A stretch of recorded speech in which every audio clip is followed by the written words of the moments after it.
नमस्कार। राजस्थान में चल रहे एक महीने से सियासी घमासान को कांग्रेस आलाकमान ने हाल फिलहाल तो टाल लिया है, लेकिन देखना यह होगा कि अशोक गहलोत और सचिन पायलट के खेमों के बीच में जो एक घमासान है ये कब तक शांत रहता है, क्योंकि इन दोनों के बीच में जो सियासी लड़ाई है वो सियासी लड़ाई अशोक गहलोत अपनी कुर्सी को नहीं छोड़ना चाहते और सचिन पायलट उस कुर्सी को हासिल करना चाहते हैं।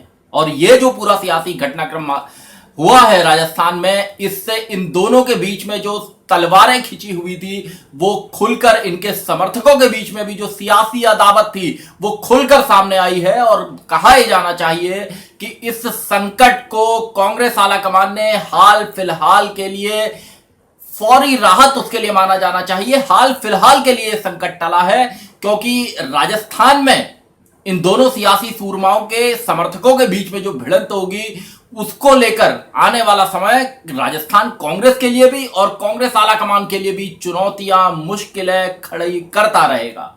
आप देख रहे हैं सत्यहिंदी.com। अपील मेरी आपसे यही है कि आप कॉर्पोरेट मीडिया के मुकाबले आजाद पत्रकारिता का समर्थन करें। सत्यहिंदी.com की सदस्यता योजना में शामिल हो। आर्थिक भुगतान का लिंक हमने डिस्क्रिप्शन में दिया हुआ। कल जैसे ही यह खबर आई कि पायलट से राहुल गांधी, प्रियंका गांधी बातचीत कर रहे हैं, शाम को कांग्रेस की ओर से आधिकारिक बयान जारी हुआ कि इस मामले में 3 सदस्यों की एक कमेटी बनाई जाएगी और ये कमेटी गहलोत पायलट को लेकर समन्वय, सामंजस्य स्थापित करेगी। ये जो एमएलए जिन्होंने बगावत की, इनकी बातों को सुनेगी और उसके बाद पायलट अपने विधायकों के साथ, अपने समर्थक विधायकों के साथ वहां पहुंचे और प्रियंका गांधी और राहुल गांधी, केसी वेणुगोपाल और तमाम लोगों ने उनकी बातचीत को सुना। और इसके बाद सवाल यह खड़ा हुआ कि अब पायलट का आगे का कदम क्या होगा। इस पूरे सियासी घटनाक्रम के दौरान अशोक गहलोत लगातार हमलावर रहे। हालांकि पायलट ने कोई इस तरह की बात नहीं की, लेकिन अशोक गहलोत सियासी रूप से बहुत हमलावर रहे। उन्होंने सचिन पायलट को नकारा, निकम्मा, धोखेबाज, बीजेपी की साजिश में शामिल होने वाला बताया। और पायलट भी प्रदेश कांग्रेस के अध्यक्ष थे उस वक्त और उप मुख्यमंत्री थे, तो उनका भी एक सियासी ओहदा था। कांग्रेस ने उनके खिलाफ कार्रवाई की, उन्हें हटाया। तो उनको आज उन्होंने इस बात को कहा भी है कि वो इससे आहत हुए हैं, लेकिन उन्होंने इसका जवाब देना ठीक नहीं समझा। लेकिन इस सब के बाद सवाल ये खड़ा होता है कि क्या ऐसे में ये दोनों सियासी सूरमा, राजस्थान कांग्रेस के सियासी सूरमा एक साथ राजस्थान में काम कर पाएंगे। तो सुलह का क्या फॉर्मूला कांग्रेस आलाकमान ने निकाला है, जिसके बाद ये कहा जाना चाहिए कि राजस्थान कांग्रेस में जिस तरह की ये उठापटक, भगदड़ हुई है, ये आगे नहीं होगी। ये 3 महीने बाद नहीं होगी, 6 महीने बाद नहीं होगी। और निश्चित रूप से इसका पूरा फायदा जनता इस बात को देखेगी और भारतीय जनता पार्टी इसका सियासी फायदा लेने की कोशिश करेगी। और ये अगले विधानसभा चुनाव में राजस्थान में कांग्रेस के लिए मुश्किलें खड़ी कर सकता है, क्योंकि अशोक गहलोत भी पुराने सियासतदान है, अनुभव वाले नेता है और उनको भी ये बर्दाश्त नहीं होगा कि उनका एक सियासी प्रतिद्वंदी उनको चैलेंज करते हुए उनसे चीफ मिनिस्टर की कुर्सी ले ले। लेकिन यहां सवाल यही है कि सुलह का कौन सा फॉर्मूला कांग्रेस आलाकमान ने निकाला है। और अगर वो पायलट को, और इसमें 2 बातें निकलकर सामने आती है कि अगर या तो पायलट को कांग्रेस आलाकमान दिल्ली बुला ले, दिल्ली बुलाकर वो उन्हें काम, पार्टी संगठन का काम दे दे, लेकिन और उनसे ये वादा किया हो सकता है कि 1 से 2 साल बाद या अगले विधानसभा चुनाव तक उन्हें मुख्यमंत्री की कुर्सी पर बैठाया जाएगा, क्योंकि तब तक गहलोत की उम्र काफी हो चुकी होगी। और ये हाल फिलहाल का फॉर्मूला है इस संकट को टालने के लिए, क्योंकि तब गहलोत नहीं मानेंगे, कुर्सी छोड़ने के लिए तैयार नहीं होंगे, क्योंकि वहां उनके बेटे वैभव गहलोत और उनका जो पूरा सियासी गुट है, जो उनके सियासी सिपाही सालार हैं, वो वहां पर राजनीति करते रहे हैं। अगर गहलोत चले जाएंगे तो वो किसके दम पर सियासत करेंगे। तो ये भी एक टसल वाली बात है, संघर्ष वाली बात है इन दोनों नेताओं के बीच। अगर सचिन पायलट को कांग्रेस आलाकमान दिल्ली बुला लेता है तो यह सूरत बनती है। लेकिन पायलट ने जिस तरह से अपनी बातों को रखा है, उन्होंने कल रात को भी इस बात को कहा और आज भी उन्होंने कहा कि वो अपनी बात को सरकार चलाने की को लेकर जो नाराजगी है, उन्होंने उसी बात को उठाया। उन्होंने कोई बगावत नहीं की। उन्होंने कल भी इस बात को उठाया, वो आज भी इस बात को उठा रहे हैं और वो कल भी इस बात को उठाएंगे, ऐसा पायलट ने समाचार चैनलों के साथ बातचीत में कहा। तो क्या माना जाना चाहिए कि ये संघर्ष खत्म नहीं हुआ है, ये संघर्ष अनवरत जारी रहेगा और इस संघर्ष का खामियाजा राजस्थान में कांग्रेस के सरकार और संगठन को होगा।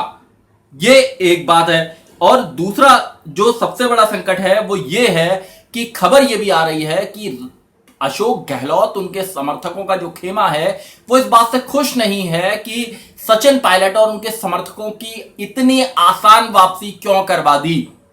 उनका यह कहना है कि जिन लोगों ने पार्टी के साथ बगावत की, जिन्होंने पार्टी के साथ विश्वासघात किया, उनके खिलाफ एक्शन होना चाहिए। और अशोक गहलोत इस पूरे विवाद के दौरान जिस तरह निकम्मा, धोखेबाज कहते रहे पायलट को, और ये भी उन्होंने कहा कि ऐसे लोगों को एक्सपोज किया जाना चाहिए। तो ऐसे हालात में यह कहा जाना चाहिए कि गहलोत नहीं चाहते थे कि इन विधायकों की, पायलट की, उनके खेमे के लोगों की वापसी हो। भारतीय जनता पार्टी ने भी इसमें बहुत ज्यादा सियासी नफा नहीं देखा, सियासी फायदा नहीं देखा और वो सरकार बनाने के दांव से पीछे ही रही।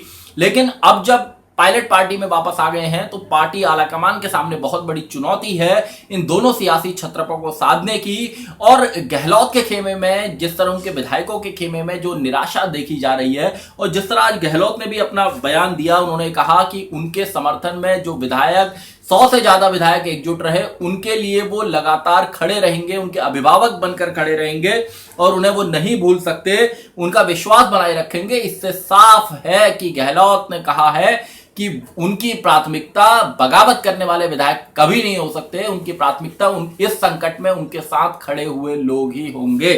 तो इससे ये बात साफ होती है। और पायलट का जिस तरह का रुख है, जिस तरह उन्होंने कहा कि जिन लोगों ने सरकार बनाने के लिए राजस्थान में कांग्रेस की सरकार के लिए लाठी डंडे खाए, मेहनत की, जेल गए, उन लोगों को उनकी हिस्सेदारी देने की लड़ाई उनकी थी और वो इस लड़ाई को लड़ते रहेंगे। तो पायलट और गहलोत खेमे के बीच में जो ये सियासी घमासान है, इस सियासी घमासान को खत्म नहीं माना जाना चाहिए।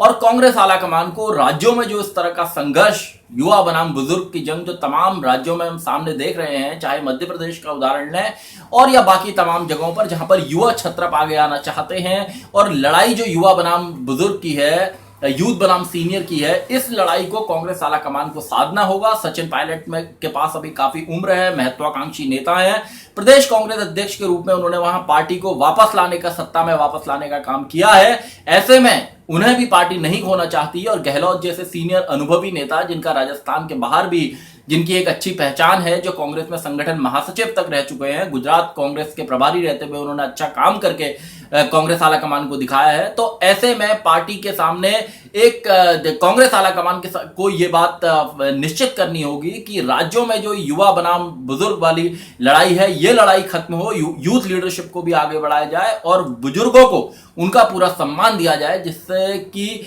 पार्टी के अंदर इस तरह के जो घटनाक्रम है वो ना हो, पार्टी की चिचालेदार ना हो और आने वाले चुनाव में पार्टी का झंडा और डंडा उठाने वाले कार्यकर्ता एकजुट रहे। इसी से पार्टी वापसी कर पाएगी, वरना उसके लिए इन सियासी हालातों को संभाल पाना मुश्किल होगा। सत्यहिंदी.com में आज के लिए बस इतना ही। ऐसे ही तमाम मुद्दों पर मेरी आपसे आगे भी बातचीत होती रहेगी।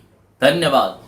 सत्य हिंदी के और वीडियोस को देखने के लिए हमारे YouTube चैनल को सब्सक्राइब करें और सीधे नोटिफिकेशन पाने के लिए बेल आइकन दबाएं।